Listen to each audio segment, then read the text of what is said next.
suyak bo'lakchasining uchgan holati aniqlangan.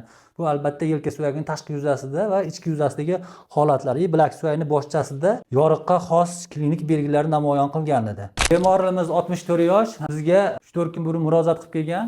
Surishtirganimizda travma olgan, chap tirsak bo'g'imga viloyat shoshilinch tez tibbiy yordam bo'limiga qabul bo'limiga murojaat qilgan. Qabul bo'limida chap tirsak bo'g'imi rentgen qilingan. Rentgendan keyin qo'lga furastrelli kompress, harakat cheklash degan tavsiyalarni berib, hoji tog'amga dori-darmonni yozib bergan.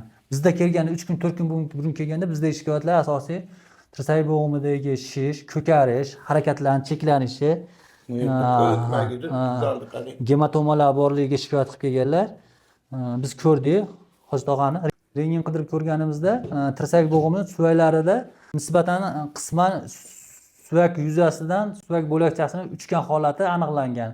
Bu albatta yelka suyagining tashqi yuzasida va ichki yuzasidagi holatlar, bilak suyagining boshchasida yoriqqa xos klinik belgilar namoyon qilgan edi.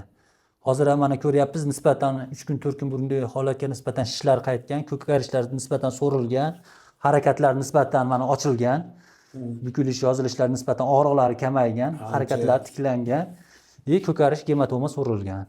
Albatta terini holatiga e'tibor beramiz. Terini holatiga ko'rsangiz, yelkaning yuqori uchligidan bilak tirsakning pastki uchligiga bo'lgan sohada nisbatan terida sarg'ayishlar holatlari bu travmaning o'ziga xos belgilaridan bittasi. Men kelganingizga 5 kun. Travmaga necha kun bo'ldi jami? Travmaga 15 kundan o'tib ketdi. Ama ekstrinida aytganini qilib yuravergan ekanman uyda. Fizioterapiya muolajalar qilamiz. Maqsad mana shu yerda qon aylanishni yaxshilashimiz kerak. To'qimalarda, paylarda, muskullarda harakat gradusini ochishimiz kerak. Cho'ziluvchanligini vazifasini, elastiklik xususiyatini tiklamasak bo'lmaydi. Albatta sizdan qilinadigan narsalar yana pakoy, harakat cheklanish davom ettiriladi. Elastik bint ehtiyotlarni nisbatan bo'shroq qilib baylaysiz. Rejim qilib turasiz. Jiddiy bizga yordam berasiz. Tirsak bo'g'imizga elektroforez, yengil massaj, ultrazvuk, shunga o'xshagan fizioterapiya muolajalarini yozib beradi, xudo xolasa. Ijobiy o'zgarish bo'ladi degan umiddamiz. Elastik bintlarni baylab berasan.